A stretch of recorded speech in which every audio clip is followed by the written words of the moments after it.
Hi, Mystery Recapped here. Today, I'm going to explain a South Korean fantasy comedy film called The Dude in Me. Spoilers ahead, watch out, and take care. The protagonist of the film is the heir of the Hanho group and a well-known elite gangster, Pan-soo. In the beginning, we are introduced to his lavish lifestyle and loveless marriage to Seo-yeon. Pan-soo only married her because her father, Mr. Han, is the president of the Hanho group and an influential man. Seo-yeon is rich and spoiled and hasn't worked a day in her life, but she still feels entitled to her husband and father's money. She complains that her father is refusing to buy her a gallery that she really wanted. Pan-soo ignores her ridiculous demand and goes on about his day. In the office, he is informed of a carpenter who is refusing to evacuate his shop that needs to be destroyed for Pan-soo's next project. To get the job done, he invites his right-hand man, Mr. Bang, and asks him to get the carpenter out, one way or another. Meanwhile, the carpenter, Jong-ki, is nervous, knowing that the thugs will use force to make him evacuate. His fears become reality when Mr. Bang comes to his shop and threatens to cut his arm off if he doesn't sign the papers. With no way out, the poor man gives up his shop. The next day, Pan-soo decides to go to an old ramen shop that used to be his favorite restaurant back in the day. Alongside him, a high school student, Dong-hyun, is also enjoying the noodles. Dong-hyun tries to pay, but finds out that he forgot his wallet. When he apologizes to the restaurant's owner, she forgives him and claims that Pan-soo will pay for him out of generosity. The gangster is outraged by the bold lady, but doesn't mind paying for the kid, even though he ate 4 bowls of ramen. The shop owner promises to give him a special gift in return for his generosity. A while later, Dong-hyun is on the edge of a 2-story building trying to retrieve a shoe from a pole. As he reaches for it, he loses his balance and falls on top of Pan-soo, who happens to be standing right below. When Pan-soo opens his eyes again, he finds himself on a hospital bed. A young nurse calls him a student and talks to him informally. Confused, he walks outside and is horrified to see his body lying down on another hospital bed. Before he can react, the carpenter Jong-ki launches at him, calling him his son. A confused Pan-soo looks into the mirror to finally realize that he has swapped bodies with the shy kid from earlier. It's Freaky Friday for gangsters. Coincidentally, Jong-ki, who he threatened to kill the previous day, is Dong-hyun's father. When Pan-soo acts differently than his normal self and refuses to recognize his father, the doctor declares that he has something called retrograde amnesia. Pan-soo then recollects what the restaurant owner told him earlier and runs to meet her again. However, by then, the restaurant is being closed and the woman is nowhere to be found. In the following scene, we are introduced to Pan-soo's business rival, Mr. Yang. Yang hears the news about him being in a coma. He is over the moon and plans to take advantage of the situation to kill Pan-soo. At night, Pan-soo returns home to his wife, who thinks he is an intruder. He tries to explain the situation, but Seo-yeon calls the security and makes them kick him out of the house. Kind of amazing that he thought that Karen was going to hear him out. He is then taken to the police station and accused of trespassing. His poor father is distressed because of his outrageous behavior. Thankfully for him, the police let Pan-soo free without much fuss because he's underage. In the following scene, Pan-soo tries to wake up his body that's in a coma. Desperate to get his body back, he jumps on top of Dong-hyun. Just then, his right-hand man, Mr. Bang, enters the room and stops him. Pan-soo tries to make him understand that it's him trapped in a kid's body, but Bang thinks he is bluffing and kicks him out of the room. After being disrespected by his own employees, Pan-soo returns to Dong-hyun's home with his father. The place is too small for his liking, but he has 100 more problems to tend to. Jong-ki cooks him a plethora of dishes to accelerate his recovery. Initially, Pan-soo says that he doesn't eat like a glutton, but a while later, the plates are all empty. He realizes that even though his mind is different, he is still in Dong-hyun's body, which affects his appetite. Jong-ki believes that Dong-hyun was bullied into walking on the edge of the building, which resulted in the accident. The next day, he goes to meet his school principal. When asked about the bullying, the principal claims that nothing of such sort happens in their school. Pan-soo sees through his lies and is determined to find out what exactly caused the accident. As soon as he enters the classroom, a group of boys make fun of him and flip him off. Pan-soo instantly registers that Dong-hyun was an introvert who is made fun of all the time. He should get Mr. Bang to cut those dicks' arms off. During the lunch break, a girl named Hyun-jung is also being bullied by popular kids. They mix her food with a cold drink and make her eat it. Eventually, they dump the entire plate of food on her. Pan-soo calls them out for it, angering the leader of the bullies, Tae-wook. Before Pan-soo can showcase his fighting skills, the teachers arrive and Tae-wook has to retreat. After school, the bullies stop Pan-soo again and try to intimidate him. In turn, he slaps them all with zero effort and simply walks away. Later that day, the bullies trouble another guy in the washroom. Just then, Pan-soo comes out from a stall and helps the poor guy. He also takes Tae-wook's phone away, promising to return it the next day. The bullies are so scared that they let him do whatever he wants. While going through the phone, Pan-soo sees a video of the day the accident took place. It is revealed that Tae-wook and his group had bullied Dong-hyun into getting on the edge. They are the reason he fell off the building, and their bodies exchanged. The next day, Tae-wook's leader is beating him up for giving Pan-soo his phone that has the video on it. Pan-soo arrives and kindly asks the leader to never trouble anyone again, blackmailing him with the video. The bully has no choice but to agree. Somewhere else, Pan-soo's wife, Seo-yeon, takes advantage of her husband's comatose state and starts dating younger men. Pan-soo's rival, Mr. Yang, gets a hint of this and blackmails her into joining hands with him. The two together plan Pan-soo's downfall.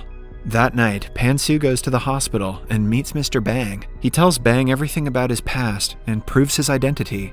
The following day, Hyun-jung bumps into him and drops her stuffed toy. He follows her to return it and happens to meet her mother, Mi-sun. To Pan-soo's utter shock, Mi-sun is his first love, who he left to marry his current wife. He calls her by her first name, which surprises Mi-sun.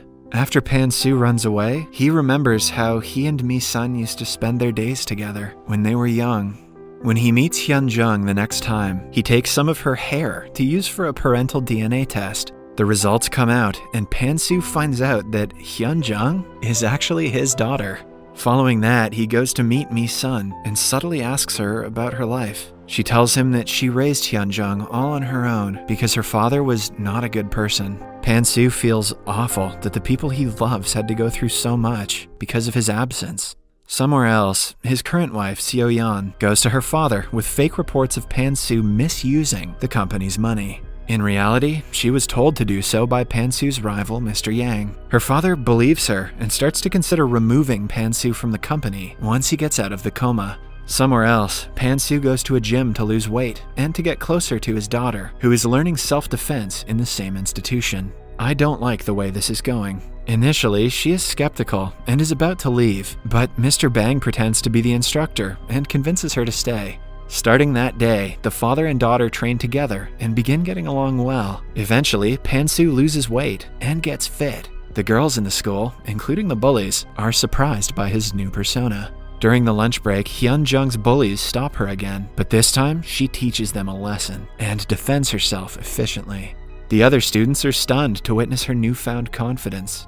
That evening, Pan-soo goes to Mi-sun's restaurant again. While talking, she mentions her former lover, who she wishes she could have killed. Pan-soo realizes she is talking about him and chokes on his water. Mi-sun is helping a perverted customer when he touches her inappropriately. An enraged Pan-soo asks her to go inside and fights the perverts. Mi-sun suddenly stops him, inquiring why he's acting out of character. Pan-soo sits her down and finally tells her everything about switching bodies with Dong-hyun. Initially, she doesn't believe him, but Pan-soo challenges her to ask him anything that he would know. When he answers all the questions correctly, Mi-sun is in shock. Still, she asks him to go away from their lives, as he did all those years ago. A flashback shows us young Mi-sun and Pan-soo meeting for the first time. He rudely informed her that he was getting married to his boss's daughter and asked Mi-sun to forget him.